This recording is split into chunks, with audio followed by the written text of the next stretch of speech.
Olá, queridos alunos e queridas alunas, tudo bom? Vamos iniciar mais um tópico da geometria, muito importante, que já vimos em séries anteriores e vamos dar continuidade no 8º ano, que é de uma forma mais complexa, triângulos e quadriláteros. Bom, como já deixei aqui, já está ilustrado, temos triângulos isósceles, que são dois lados iguais, triângulos equiláteros, três lados iguais, triângulos retângulo, um ângulo reto, triângulo escaleno, três lados diferentes. Nos quadriláteros, temos os conhecidos que são quadrados, retângulos, losangos, trapézio isósceles, trapézio retângulo, trapézio escaleno. Vamos falar um pouquinho de cada um aqui de forma bem sucinta. Aqui nós temos no triângulo isósceles, como a gente pode ver, lado B, lado B. Quer dizer que esse lado aqui, os dois lados são congruentes. Automaticamente, se os dois lados são congruentes, os ângulos da base também são congruentes. No triângulo equilátero, são três lados iguais. Três lados iguais, então quer dizer A, lado A, lado A, lado A. Automaticamente, os três lados são congruentes. Se os três lados são congruentes, automaticamente os três ângulos internos são congruentes também. E no triângulo equilátero, eles são iguais a 60 graus. Por quê? Porque como a gente sabe que 3 vezes 60 dá 180, como em todo o triângulo, a soma dos ângulos internos é igual a 180 graus. Então, 3 vezes 60 é 180.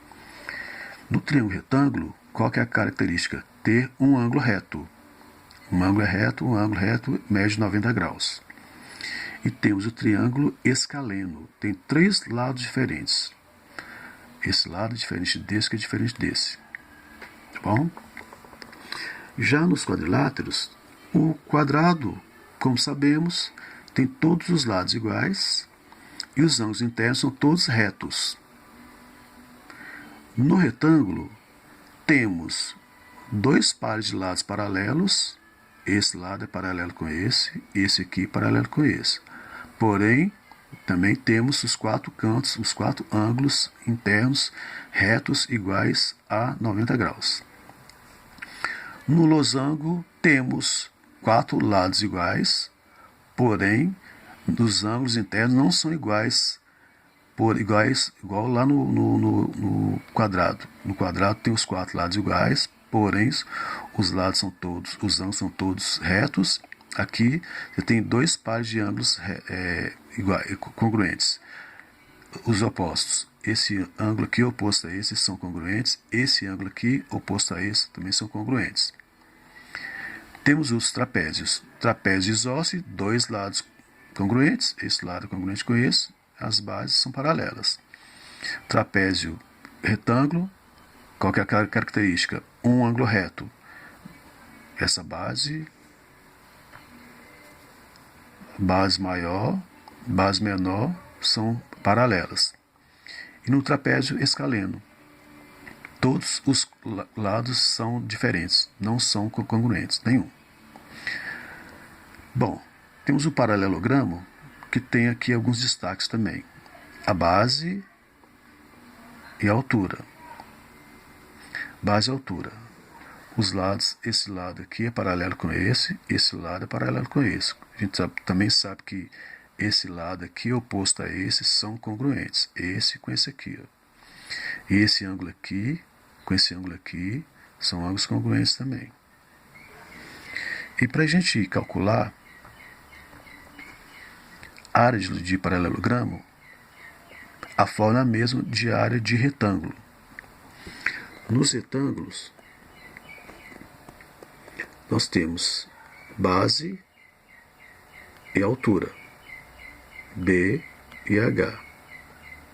Então, para a gente achar a área de um retângulo, é base vezes altura. No paralelogramo, a fórmula é a mesma, porque se a gente fechar aqui, ó, forma um retângulo também. Então, a fórmula é a mesma, base vezes altura. No losango, nós temos os quatro lados congruentes, porém, os ângulos internos são 2 a 2 congruentes, os opostos. Esse ângulo congruente com esse aqui são congruentes, esse ângulo congruente com esse aqui, porque são opostos, tem a mesma medida. Logo, temos que a forma para achar a área de losango é a diagonal maior e aqui é a diagonal menor. Então, é o produto das diagonais. Diagonal maior vezes diagonal menor dividido por 2.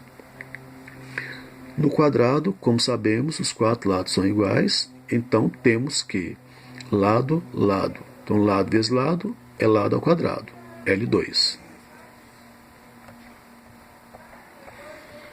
Bom, congruência de triângulos. Triângulos congruentes possuem mesma medida e mesma forma. Nos casos de congruência de triângulo, comparamos as 6 medidas dos 3 lados e dos 3 ângulos. São importantes na resolução de problemas.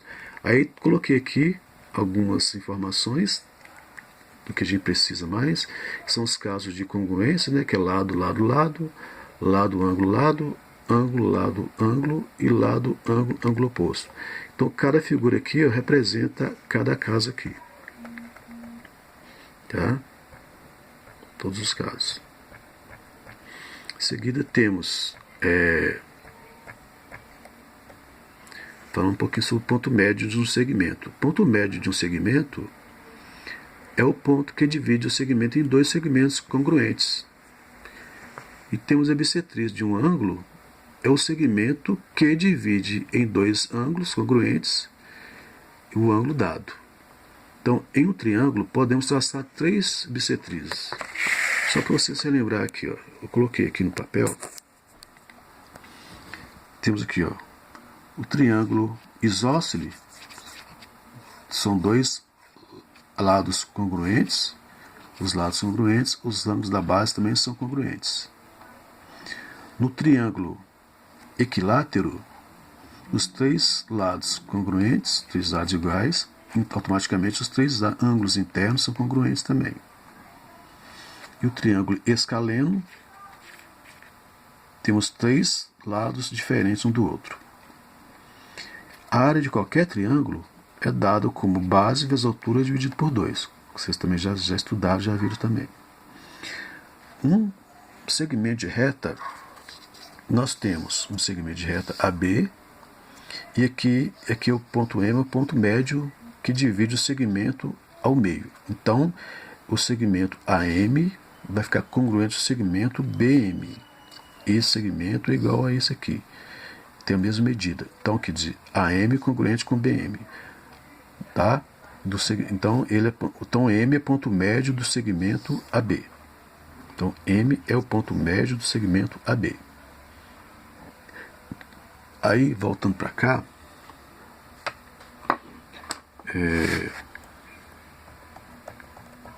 baixar mais aqui. A bissetriz, nós temos aqui, ó, um triângulo ABC e o segmento AS aqui, ó, e está indicando aqui que esse ângulo aqui é congruente com esse ângulo aqui. Logo, a gente conclui que o ângulo BAS é congruente com o ângulo CAS. Logo, concluímos que o segmento AS é a bissetriz do ângulo BAC. Coloquei isso aqui, ó. Nós temos aqui o triângulo BABC e o ponto médio aqui, ponto médio não. Aqui nós temos o segmento AM que dividiu o ângulo aqui ao meio. Então temos que ângulo BAM é congruente com o ângulo CAM.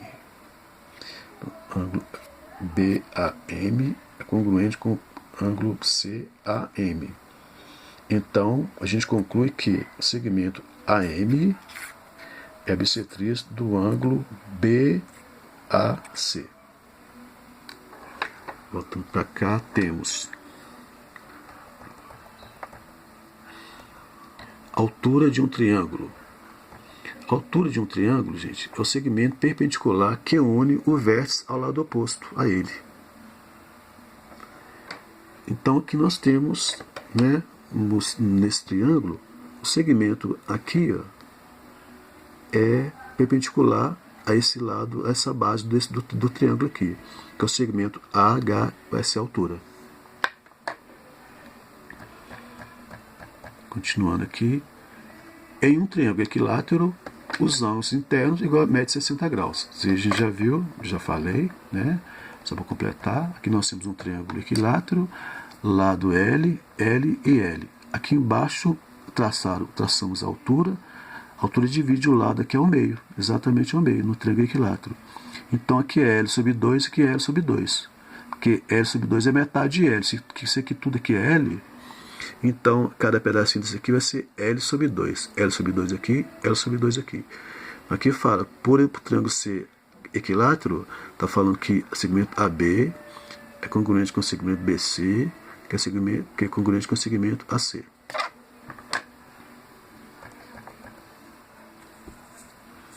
Bom, aí está falando aqui, ó, em um triângulo isósceles, os ângulos da base são congruentes. Já foi falado, né? Está ilustrado. Depois temos, em qualquer triângulo, a soma dos ângulos internos é igual a 180 graus. Também foi falado. Já no quadrilátero, gente, no quadrilátero, os quatro são polígonos de 4 lados. A soma das medidas dos ângulos internos de qualquer quadrilátero é igual a 360 graus. Está aqui a prova aqui. Se você cortar aqui, cada parte essa aqui, ó, vai dar 360 graus, como está aqui nessa parte de cá. As propriedades dos quadriláteros, que eu deixei resumido aqui. A primeira é, os ângulos opostos de um paralelogramo são ângulos congruentes, que eu já falei também anteriormente. Segundo, os lados opostos de um paralelogramo são congruentes. Os lados são congruentes. Seria, voltando aqui um pouquinho, os paralelogramos, temos aqui o seguinte, olha. Aqui, ó. Esse lado aqui, ó, é congruente com esse. E esse lado aqui é congruente com esse. É isso que eu estou dizendo. Tá? Agora vamos voltar para onde que a gente estava, para dar continuidade. Falando sobre as propriedades ainda. Agora,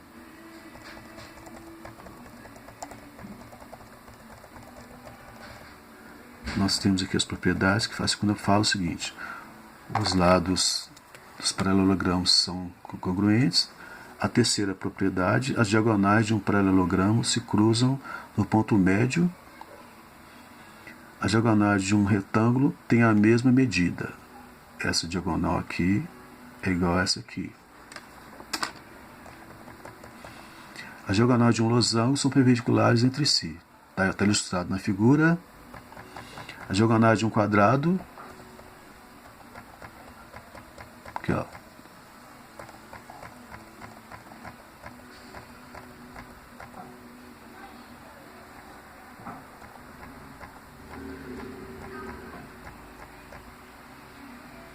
as diagonais de um quadrado são congruentes e são perpendiculares entre si. Agora a gente vai falar sobre algumas características dos quadriláteros. Bom, aqui os quadriláteros temos o retângulo, o losango, o quadrado. No retângulo, as diagonais se cortam exatamente no meio, são pontos médios do segmento, de cada segmento. Esse M aqui é segmento, é ponto médio desse segmento, esse M aqui também é ponto médio desse segmento aqui, que é uma diagonal, a outra diagonal. No losango, as diagonais se cortam também no ponto médio e divide cada diagonal ao meio.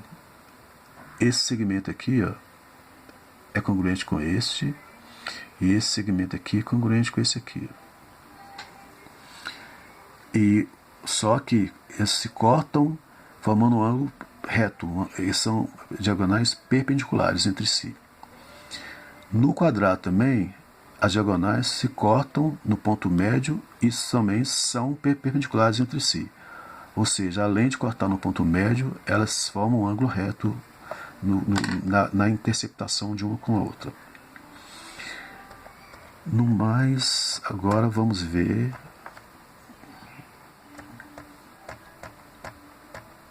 os ângulos de cada base de um trapézio isósceles são congruentes.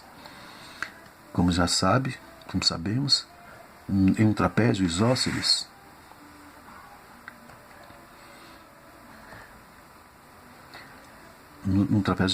os ângulos da base são congruentes. As diagonais em um trapézio isósceles são congruentes também. Então vamos ver isso aqui agora. Olha, aqui temos o trapézio isósceles, dois lados congruentes, as bases têm ângulos iguais. Quando o trapézio é isósceles, os ângulos da base são iguais, os outros dois ângulos também são congruentes, também são iguais entre si. As diagonais do trapézio isósceles são congruentes. Essa diagonal aqui é congruente com essa diagonal aqui. Então, esse segmento aqui é igual a esse aqui, e esse segmento aqui é igual a esse aqui, no trapézio isósceles. Em seguida, temos o término do vídeo, tá? E espero que isso possa ter ajudado vocês. E vou tirar as dúvidas na medida que a gente for fazendo os exercícios, tá bom? A próxima aula será de exercício, nós vamos trabalhar para fixar bem o que a gente viu nesse vídeo. Muito obrigado, até a próxima.